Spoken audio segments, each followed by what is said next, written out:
Yung lumusob sa compound, wala daw dalang baril, sabi ni President. Pero makikita mo sa video, merong evidence. Yan ang Commander-in-Chief, hindi niya alam ang galaw ng kanyang Special Forces. Ayusin mo pag-command kasi baka malabag mo ang due process. Marami pa namang nag-aabang na ikaw ay mapaalis. Imbis nangarap kayo ng extension, baka mapababa pa kayo ng mabilis. Sabi niya para maiwasan daw ang sakitan, kailangan marami ang pulis. Tama nga naman kasi pag nakita nila na marami, hindi napapalag ang QGC members.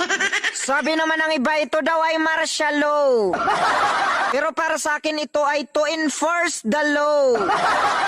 Kasi kapag hindi tayo sumusunod sa batas, inutil ang ating gobyerno.